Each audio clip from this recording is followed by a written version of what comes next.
Leitura do Salmo 32. A bem-aventurança de quem recebe o perdão de Davi, salmo didático. Bem-aventurado aquele cuja iniquidade é perdoada, cujo pecado é coberto.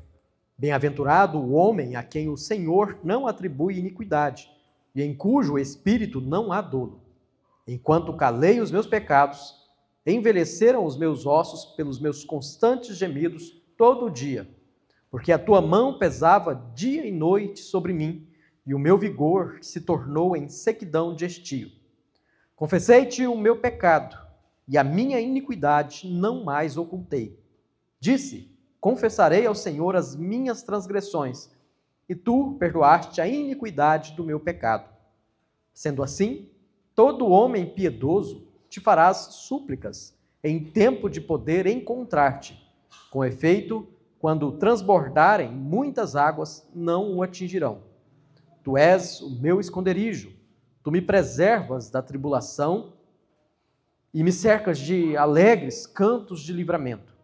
Instruir-te-ei e te ensinarei o caminho que deves seguir, e sob as minhas vistas te darei conselho.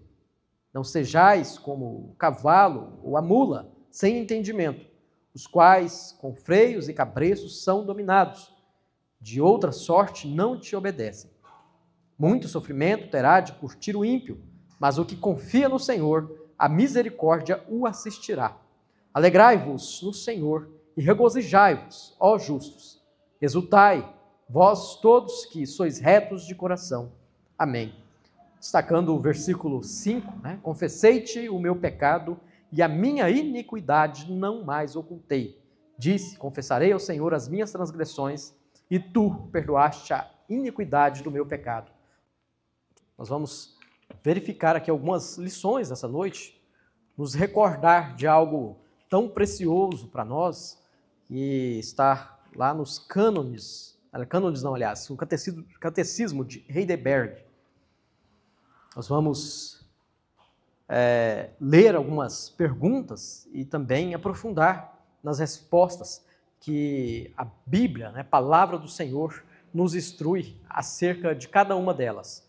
Vamos ler aqui primeiro a primeira pergunta, e cada pergunta tem as referências bíblicas. Nós vamos meditar não em todas, mas em algumas delas que eu achei viável aqui para a gente ganhar mais tempo, em relação às mais perguntas aqui, a gente aprofundar um pouco mais. A primeira pergunta, irmãos, que consta no catecismo de Heidelberg, qual é o seu único conforto na vida e na morte? Nós temos, pela graça de Deus, esse conforto, tanto na vida quanto na morte. E a resposta em relação a essa pergunta aqui, que é trazida, é que o meu único conforto é que corpo e alma, na vida e na morte, não pertenço a mim mesmos, mas ao meu fiel Salvador, Jesus Cristo, que ao preço do seu próprio sangue pagou totalmente por todos os meus pecados e me libertou completamente do domínio do pecado. Ele me protege tão bem que, contra a vontade de meu Pai do céu, não perderei nem um fio de cabelo. Na verdade, tudo coopera para o meu bem e o seu propósito é para a minha salvação. Portanto, pelo seu Espírito Santo, ele também me garante a vida eterna e me torna disposto a viver para ele daqui em diante de todo o coração. E esse conforto, ele vem também, é claro que pela palavra do Senhor, mas a partir do momento em que há arrependimento e fé no Senhor, ou seja, a conversão. Quando nós nos convertemos, pelo poder do Espírito Santo, pela graça de Jesus, então nós temos também como herança essa compreensão maravilhosa desse conforto em relação à vida e à morte, o nosso único conforto, que é essa questão que traz aqui, em Cristo Jesus, o nosso Senhor e o nosso Salvador. Algum irmão, por gentileza, esteja lendo Romanos, capítulo 14, versículo 8.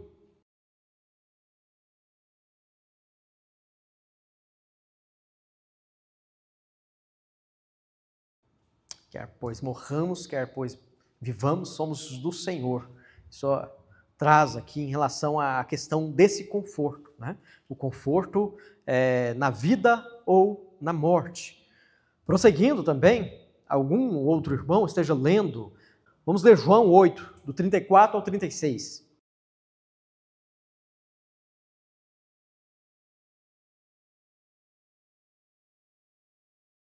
Amém.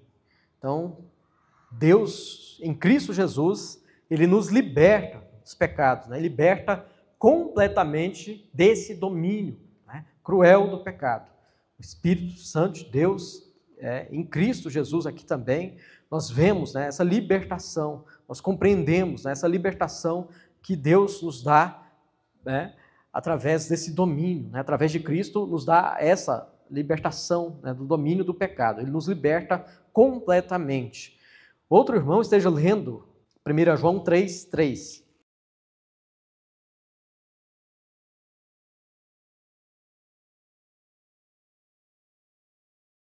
Amém. Essas são as heranças, né? E esse conforto também que nós temos, tanto na vida quanto na morte, o que se refere a essa primeira pergunta aqui desse catecismo. Nós vamos passar à segunda pergunta, que nós vamos também nos aprofundar aqui com a leitura de alguns textos. A segunda pergunta diz, né? O que você deve saber para viver e morrer nesse fundamento? Esse fundamento que é Cristo, né, e esse conforto na vida ou na morte. Então, uma vez que nós conhecemos, o que precisamos saber para viver e morrer nesse fundamento? E a resposta ela é de que, primeiro, né, como são grandes meus pecados e a miséria. Segundo, também, esse é o primeiro ponto, aliás, né? A primeira resposta aqui é como são grandes os meus pecados e a nossa miséria. Quando nós olhamos para a nossa condição que estávamos desde o pecado original, ou seja, desde a queda ali de Adão e Eva, nós olhamos e vemos, né, quão pecadores nós somos e quanto a palavra de Deus nos mostra isso, né? Em relação àquela questão, há alguns dias que eu dei um estudo aqui, das más notícias do Evangelho. A más notícia do Evangelho aqui é de que nós estávamos destituídos, né, da glória de Deus. Todos pecaram e carecem da glória de Deus. Essa é a má notícia, né? A nossa condição, quando nós olhamos para nós mesmos, nos reconhecemos, nos vemos como pecadores, e então a primeira resposta aqui está relacionada a essa questão, né? Como são grandes os meus pecados e a minha miséria. Nós temos dimensão, então, de quão pecadores somos e de quão carecemos de um Senhor, de um Salvador. E o segundo ponto aqui é como sou salvo de meus pecados e da minha miséria. Então, o primeiro ponto, nós temos conhecimento. O segundo é como sou salvo de meus pecados e dessa miséria. O terceiro ponto, passando aqui também, é de como devo ser grato a Deus por tal salvação. Nós devemos, então, a partir do momento em que nós nos vemos como pecadores e como eu sou salvo, que é pelo sacrifício de Cristo na cruz do Calvário, e isso deve resultar em louvor, em gratidão ao Senhor da nossa parte. Nós vamos ler alguns textos aqui. Peço que alguém esteja lendo Mateus 9:12, relacionado ao primeiro ponto, que é como são grandes os meus pecados e minha miséria. Mateus 9, versículo 12.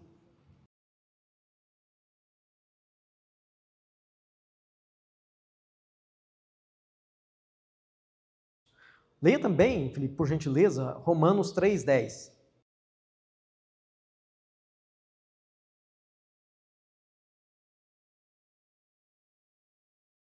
Não há justo, não há nenhum sequer. Então, esse primeiro ponto aqui do que devemos saber para viver e morrer, no fundamento, né, de que há conforto na vida e na morte, é esse. Está relacionado ao reconhecimento, ou a partir do momento em que vemos, né, nos vemos como pecadores, destituídos da glória, e nós nos vemos, então, nessa situação de miséria. O ponto 2 aqui, lembrando, né, como sou salvo, de meus pecados e da minha miséria. Vamos ler, pode ser Atos 10, 43.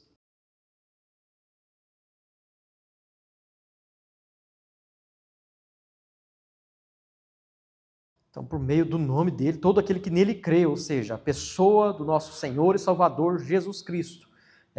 Através desse conhecimento que temos da miséria, nós vamos então reconhecer que, por meio de Cristo, e tão somente de Cristo, é que nós temos, né, a salvação, dos pecados, dos nossos pecados, dessa nossa condição e também dessa miséria. Alguém leia também 1 Pedro 2, os versículos 9 e 12.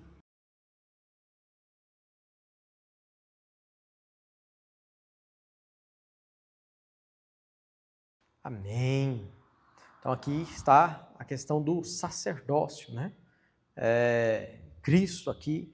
Então essa é a gratidão que nós devemos expressar, porque uma vez que somos salvos, que Cristo nos salva do pecado, da nossa condição de miséria, nós devemos louvar, agradecer e ser feliz de fato, porque nós fazemos parte dessa família, né? Desse sacerdócio que Deus nos instrui aqui através dessa leitura, né, também de 1 Pedro 2, 9 e 12. Né?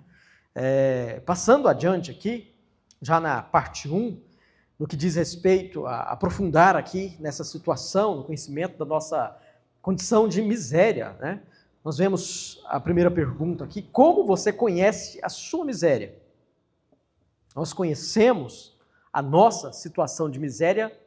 Como nós conhecemos a nossa condição de miséria? Que faz com que temos, então, essa condição? Se pararmos aqui para lembrar, né, de como foi, assim, como nós fomos, né, convertidos pelo poder de Deus, né, pelo Evangelho, por Cristo Jesus, tendo conhecimento, o que nos leva a ter esse conhecimento? É claro que há o conhecimento da obra da criação, que é a bênção comum, na qual nós observamos, e também nos leva, né, a crer que existe um Deus que está no controle de todas essas coisas, do universo criado. Deus fez, Deus governa, Deus exerce o seu governo e também soberania sobre a obra da sua criação. Mas o ponto aqui principal é a obra de Jesus Cristo. E quando nós temos conhecimento acerca do Filho, né, de Cristo Jesus, é através de quê? Através da palavra. Jesus nos imputa a fé e a fé vem pelo ouvir ou ler a palavra de Deus. Então, o conhecimento aqui, a resposta para essa pergunta, nós conhecemos a nossa condição de miséria pela lei de Deus. Leia Romanos 3, 20.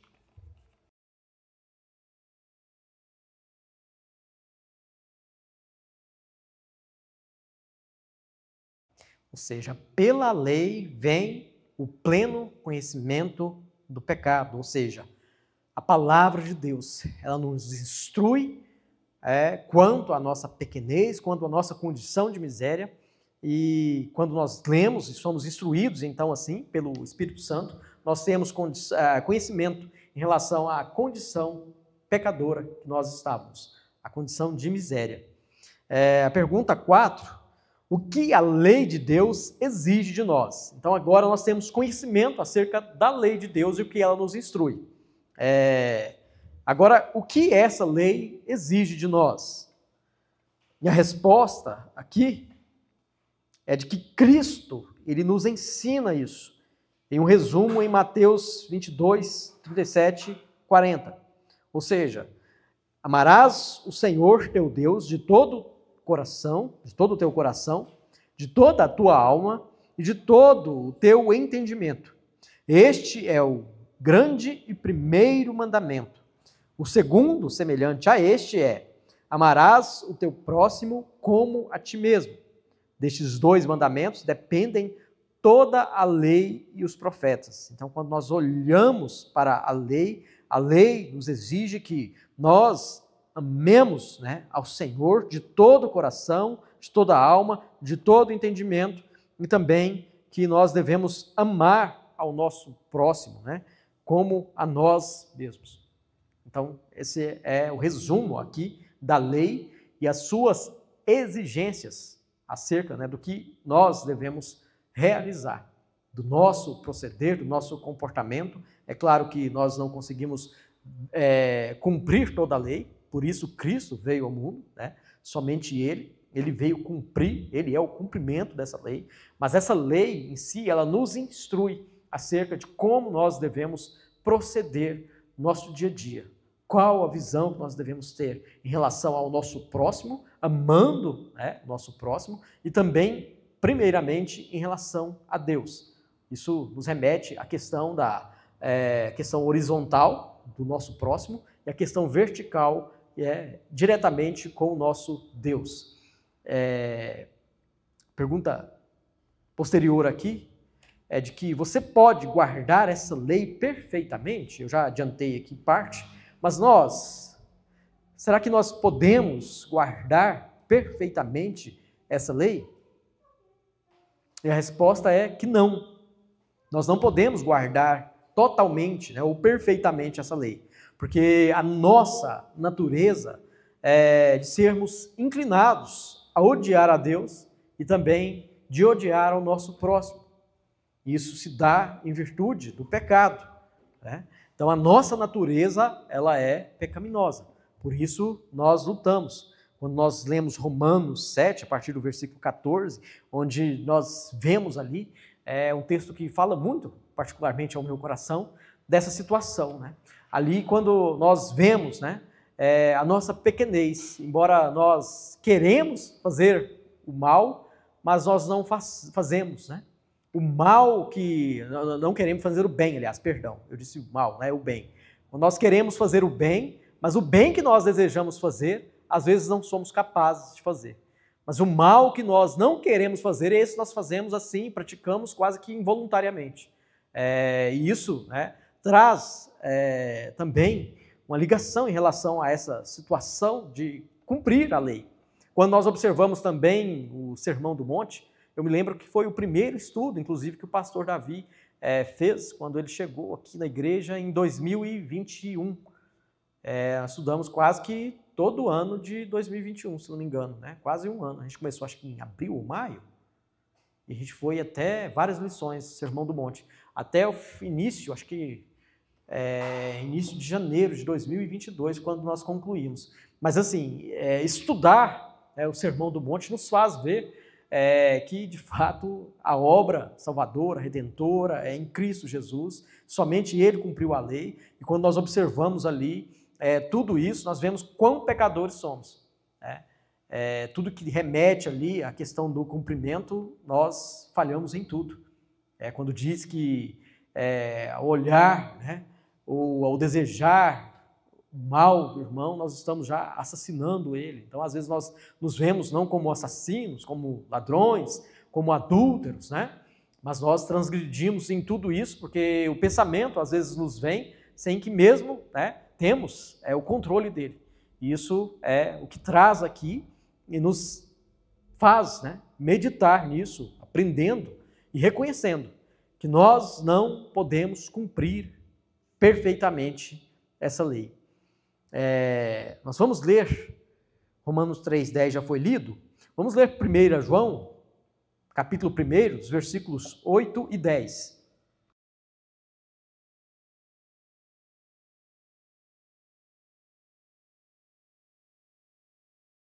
Amém. Então ele nos traz, né, esse ensinamento em relação à questão do pecado.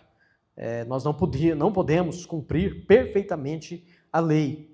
Vamos ler também Efésios 2, 3.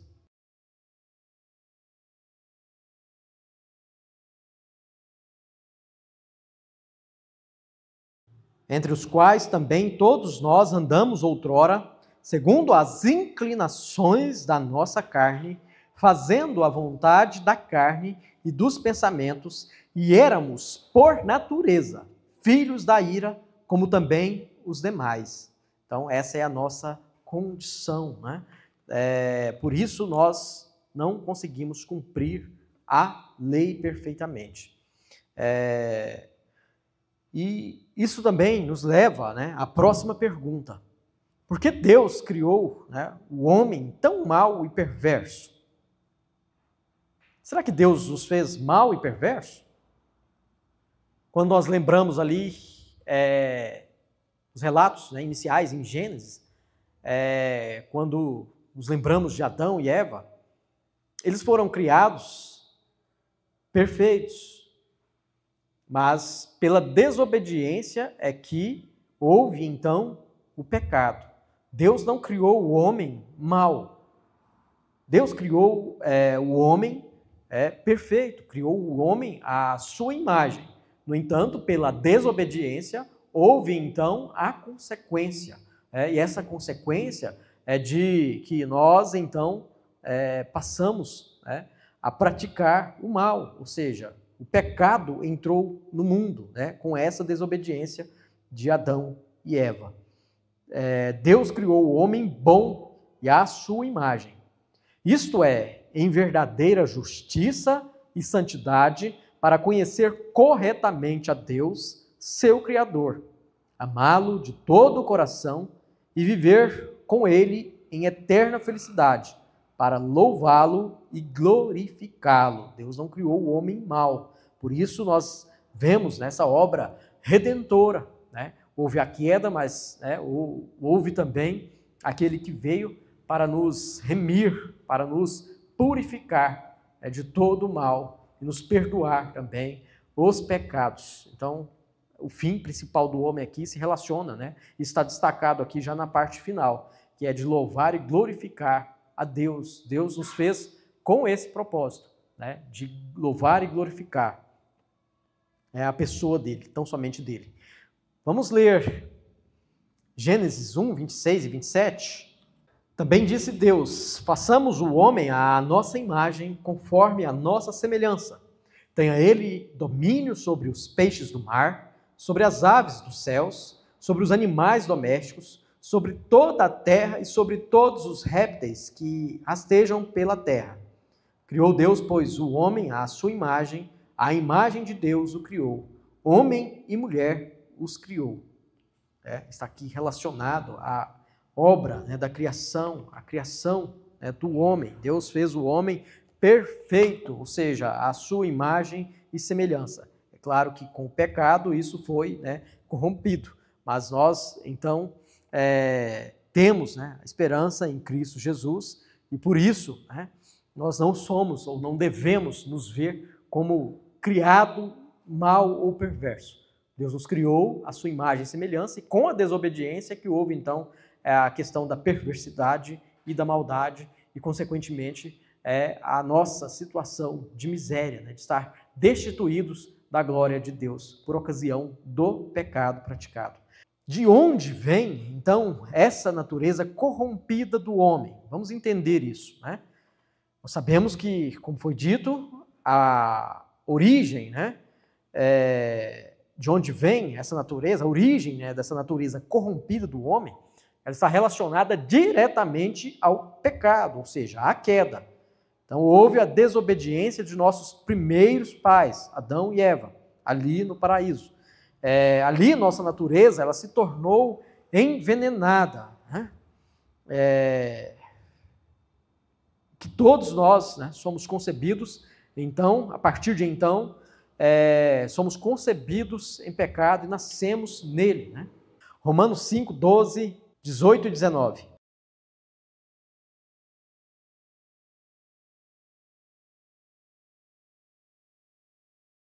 Romanos 5,12 diz: portanto, assim como por um só homem entrou o pecado no mundo, e pelo pecado a morte, assim também a morte passou a todos os homens, porque todos pecaram. Aí, lá no versículo 18, pois assim como por uma só ofensa veio o juízo sobre todos os homens para a condenação, assim também, por um só ato de justiça, veio a graça sobre todos os homens para a justificação que dá vida. Porque, no versículo 19, porque como pela desobediência de um só homem, muitos se tornaram pecadores, assim também por meio da obediência de um só, muitos se tornarão justos. Amém. Então, aqui há claramente a questão da desobediência. Assim como por Adão e Eva entrou o pecado no mundo, por Cristo Jesus nós temos a salvação, perdão dos nossos pecados, estamos livres então da condenação. Nós somos não justos, mas justificados por Cristo Jesus. E aí fala, né, a justificação que dá vida, ou seja, nos faz ter pleno gozo, alegria, né, porque nós temos essa esperança maravilhosa. Outro irmão, leia, por gentileza, o Salmo 51, versículo 5.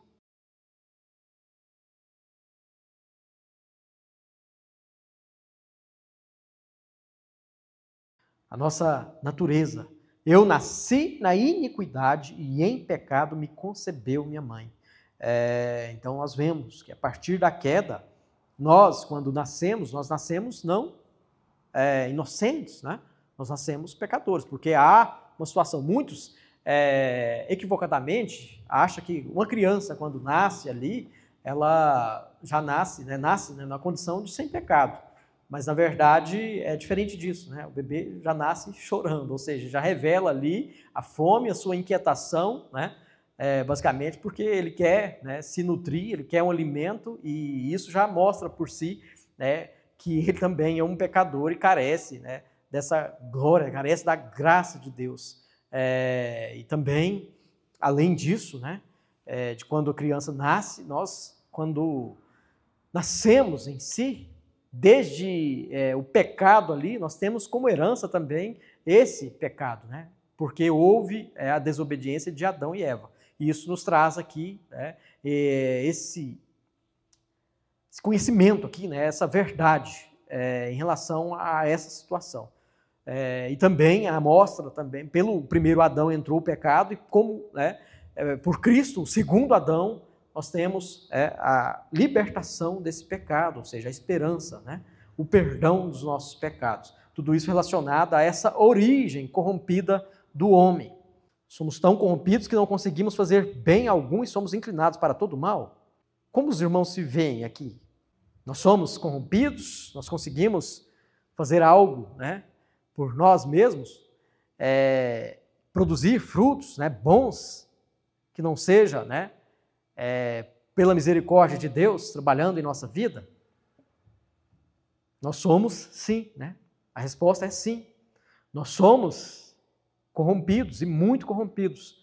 Se não nascermos de novo pelo Espírito de Deus, essa é a situação do ser humano. A única esperança aqui é o novo nascimento, ou seja, a conversão, o arrependimento dos pecados, a fé em Jesus Cristo. E isso é que traz, então, a esperança, né, para mudar esse cenário dessa corrupção geral, essa corrupção moral, a qual nós temos.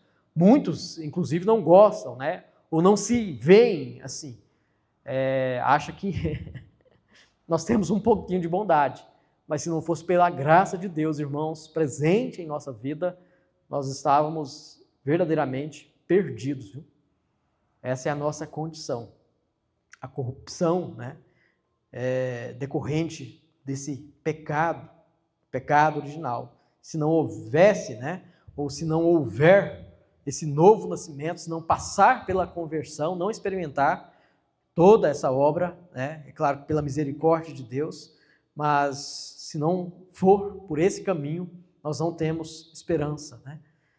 A nossa alegria deve ser aqui nesse ponto, de ter a graça, né, em nossa vida presente, a ponto de Deus ter nos dado a fé para crer em Jesus e para nos arrepender, para reconhecer a nossa situação diante do nosso Deus Criador, nosso Deus perfeito.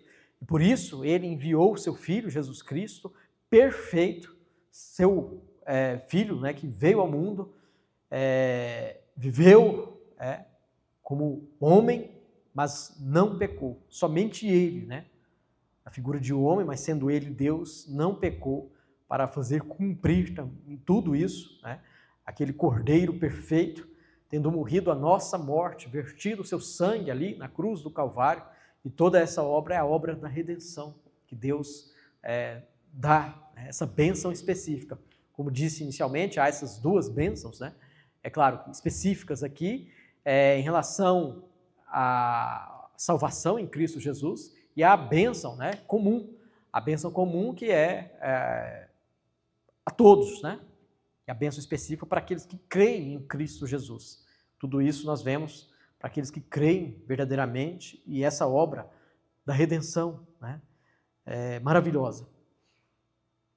A pergunta seguinte é: então Deus exige do homem, em sua lei, o que não pode cumprir? Isso não é injusto? Será que Deus exige de nós, irmãos, algo que nós, de fato, como disse, não podemos cumprir se não for pela misericórdia dele?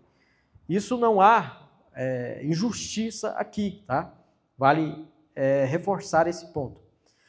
Deus criou o homem de tal maneira que este pudesse cumprir a lei. O homem, porém, instigados pelo diabo e por sua própria rebeldia, privou a si mesmo e a todos os seus descendentes desses dons. Então, assim, Deus fez o homem perfeito, mas o homem, pela sua desobediência, dando, né, ouvido também, ou sendo instigado pelo diabo, ele então perde essa condição, né, de ser,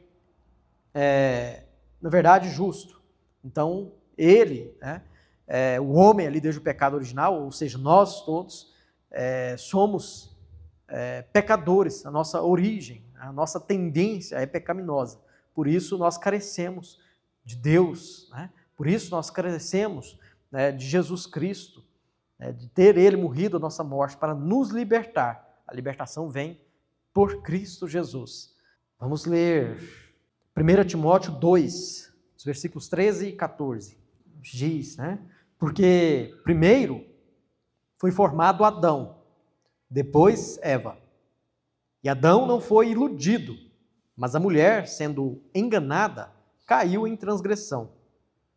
Todavia será preservada através de sua missão de mãe, se ela permanecer em fé e amor e santificação com bom senso. Então aqui mostra, né, a situação ali que Eva, né, também induziu a Adão a cair, e houve a desobediência dos dois. Não somente a culpa recai sobre ela, mas sobre os dois. E Deus, posteriormente, ele opera também a maravilha, né? Que por uma mulher, né, nasceu aquele que haveria de salvar a todos nós, Jesus Cristo, né? Então, essa é a obra maravilhosa aqui de Deus e a graça dele, né, revelada. Nós vemos aqui que somos descendentes, né, desse pecado original, mas houve em nós algo que nos desse esperança, que foi, como disse, né, e vale destacar sempre, Cristo Jesus e a sua graça, a sua bondade e a sua misericórdia, tendo ele morrido a nossa morte. Deus deixa sem castigo essa desobediência e rebeldia, ou seja, nós somos pecadores, nós reconhecemos essa miséria quando nós observamos a lei de Deus e nós, por nós mesmos, não podemos guardar perfeitamente essa lei. Deus, né, não nos criou totalmente perverso, mas houve a desobediência, a consequência do pecado, né, ali no Jardim do Éden, por Adão e Eva. Então, nós vemos tudo isso, né? E agora, Deus deixa sem castigo essa desobediência e rebeldia? A resposta é que não. Não, porque Deus, ele revela a sua justiça. Deus é um Deus amoroso, mas acima de tudo, e primeiramente, ele é um Deus justo. E nós não escapamos, né, do castigo, aliás. Não, então a resposta aqui, em relação a essa pergunta, é que não. Deus deixa sem castigo essa desobediência e rebeldia? Deus não deixa, né? Aquele que não volta-se para ele, não há, então, um perdão. Não é pela ação de buscar a Deus, mas sim pela desobediência, né? Deus é quem nos escolhe, Ele quem nos imputa a fé para crermos. Essa obra é tão somente dele, nós não podemos acrescentar nada, mas Deus, né, nos faz, então, ter coração quebrantado para ouvir e buscá-lo. Porque ele se ira terrivelmente tanto contra os pecados em que nascemos, como contra os que cometemos, e quer castigá-los por justo julgamento agora, nesta vida e na futura. Ele mesmo declarou: maldito todo aquele que não permanece em todas as coisas escritas no livro da lei para praticá-las, ou seja, aqueles que não praticam a palavra de Deus, aquilo que é instruído acerca da lei, ou seja, a palavra de Deus, realmente não há, então, esperança, né? A esperança está porque Deus opera essa obra. Nós vamos ler alguns textos aqui também, Gênesis 2:17 e Romanos 1:18.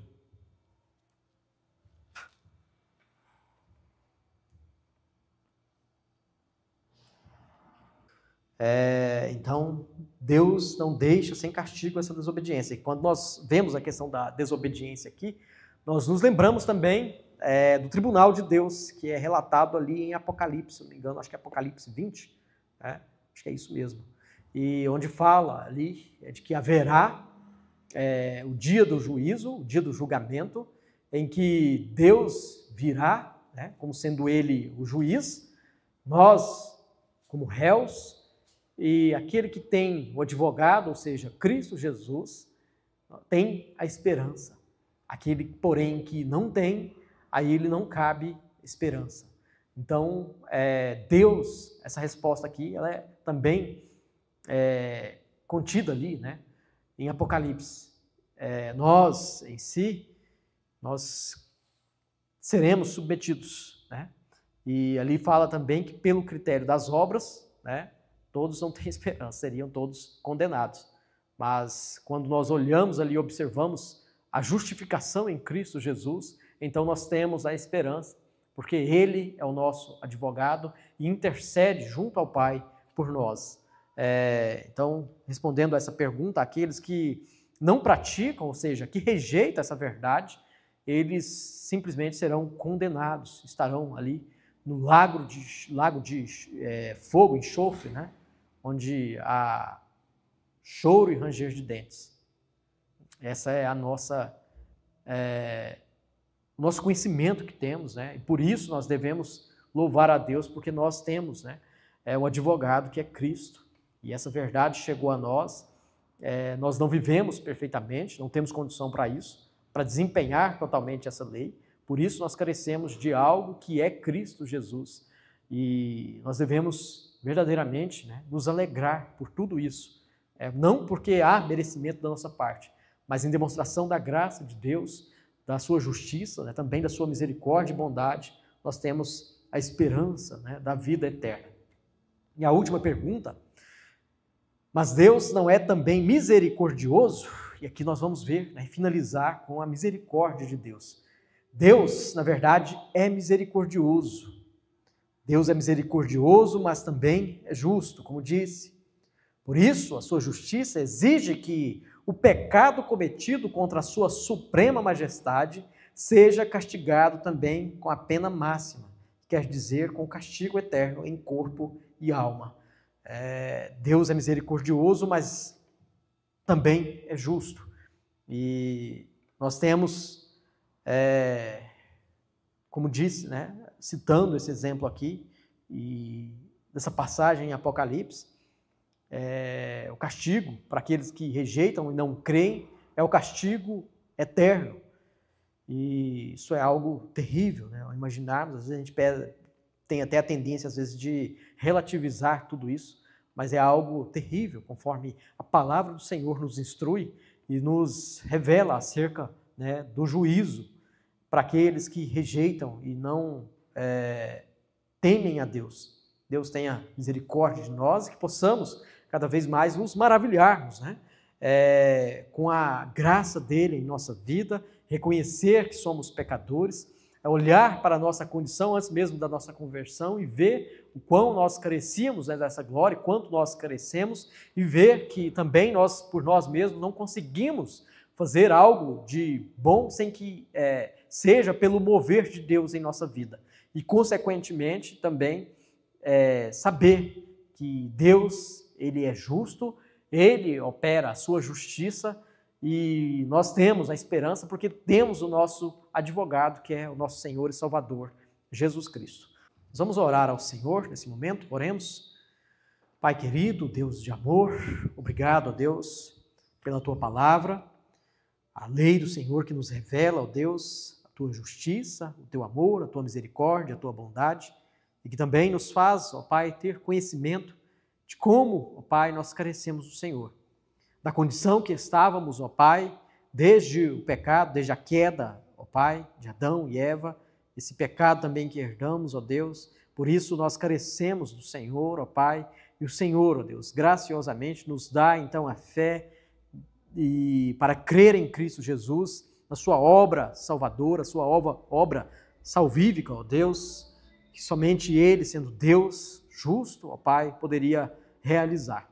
Obrigado, ó Deus, por tamanha demonstração de amor, pela graça do Senhor que nos alcançou e tem nos transformado, ó Deus, nos livre do mal, nos livre do pecado, de suas consequências terríveis, ó Deus, e que possamos viver de forma a glorificar o Senhor, ó Deus. Foi esse fim que o Senhor, ó Pai, com esse fim que o Senhor nos criou, ó Deus, para glorificar, para adorar o Senhor, ó Deus, que possamos ser verdadeiros adoradores. Obrigado por esses estudos, pela profundeza da Tua palavra, ó Deus, nos faça, Deus, não apenas meros observadores, mas servos Teus que têm prazer, ó Deus, em meditar na Tua lei e também, ó Deus, de aplicar essa palavra em nossas vidas.